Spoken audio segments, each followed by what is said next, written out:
नास काली विपरीत बुद्धि। पांडवों के वन जाने के बाद नगर में अनेक अपशकुन हुए।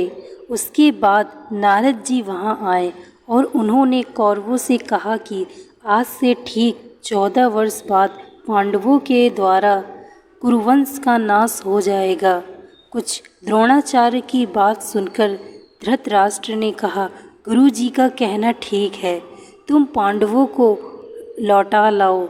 यदि वे लौट कर न आएं तो उनका शस्त्र, सेवक और रथ साथ में दे दो ताकि पांडव वन में सुखी रहें। यह कहकर वे एकांत में चले गए। उन्हें चिंता सताने लगी, उनकी सांसें चलने लगी।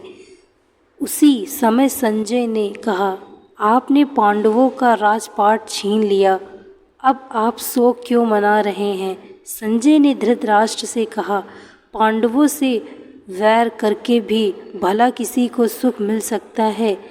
यह निश्चित है कि कुल का नाश होगा ही, निरीह प्रजा भी न बचेगी।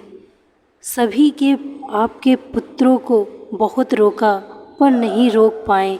विनाश काल समीप आ जाने पर बुद्धि खराब हो जाती है, अन्याय भी न्याय के समान दिखने लगती है।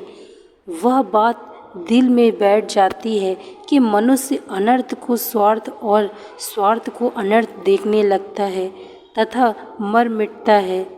काल डंडा मारकर किसी का सिर नहीं तोड़ता, उसका बल इतना ही है कि वह बुद्धि को विपरीत करके भले को बुरा व बुरे को भला दिखलाने लगता है। धृतराष्ट्र ने कहा, मैं भी तो यही कहता हूँ, द्रौपदी की दृष्टि से सारी पृथ्वी भस्म हो सकती है, हमारे पुत्रों में तो रख ही क्या है। उस समय धर्मचारिणी द्रौपदी को सभा में अपमानित होते देख सभी कुरुवंश की स्त्रियां गांधारी के पास आकर करुण कुंदन करने लगी। ब्राह्मण हमारे विरोधी हो गए, वे शाम को हवन नहीं करते हैं। मुझे तो पहले ही विदुर ने कहा था कि द्रौपदी के अपमान के कारण ही भरत वंश का नाश होगा। बहुत समझा बुझाकर विदुर ने हमारे कल्याण के लिए अंत में यह सम्मति दी कि आप सबके भले के लिए पांडवों से संधि कर लीजिए। संजय विदुर की बात धर्मसम्मत तो थी, लेकिन मैंने पुत्र के मोह में पकड़कर उसकी प्रसन्नता के लिए उनकी इस बात की उपेक्षा कर दी।